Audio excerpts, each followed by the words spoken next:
Well, good morning and welcome back to our journey through Lent toward the crucifixion of Jesus and the celebration of the resurrection on Easter Sunday.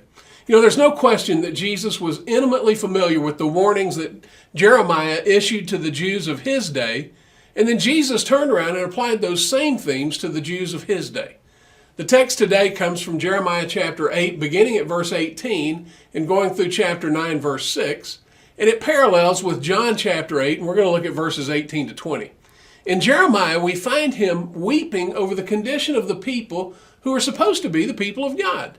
In Jeremiah 8:18, he cries out, "My sorrow is beyond healing, my heart is faint within me." And in verse 20, he says, "Harvest is past, summer is ended, and we are not saved." Their condition at that time was a total state of apostasy. And then chapter 9 picks up the same theme in verse 3, where he says, "Lies and not truth prevail in the land, for they proceed from evil to evil, and they do not know me, declares the Lord." And then in verse 6 he says, "Your dwelling is in the midst of deceit. Through deceit they refuse to know me, declares the Lord." Now that was God's assessment of his people, the Jewish people, at about 600 BC. As the Apostle John takes us on a journey through the ministry of Jesus up to the crucifixion, Jesus makes these same claims about the first century Jews who ultimately kill him. He makes it very clear that although they claim to be the people of God, they are not. In John chapter 8, really one of the most riveting chapters in the entire New Testament, Jesus is engaged in a confrontation with the Jewish leaders. Jesus is declaring himself to be the promised Messiah of Israel, and they are saying to him, "Your testimony is not true."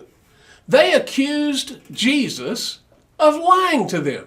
They accused Jesus of blasphemy.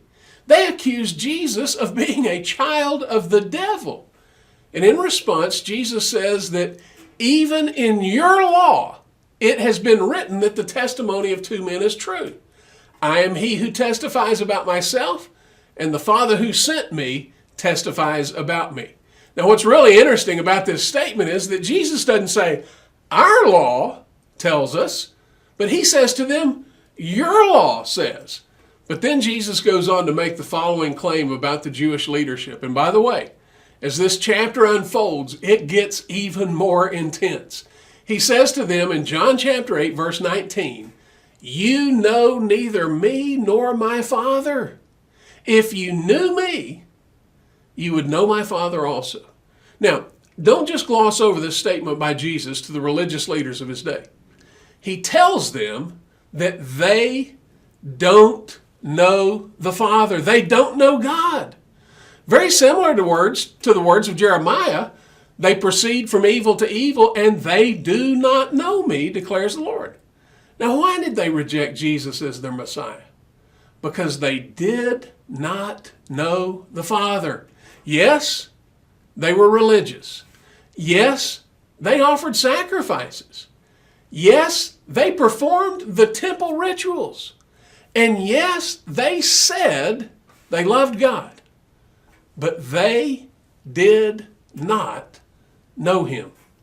Now, the biggest challenge from these passages today, and one that each of us must consider, is that it is possible to go through religious motions and never truly come to know the Lord.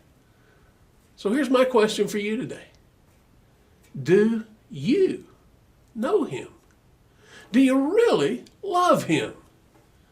Does his word abide in you and you in it? Hey, I hope you'll give some thought to those questions today and have a great day. I'll look forward to seeing you again tomorrow morning, and we'll continue in John chapter 8.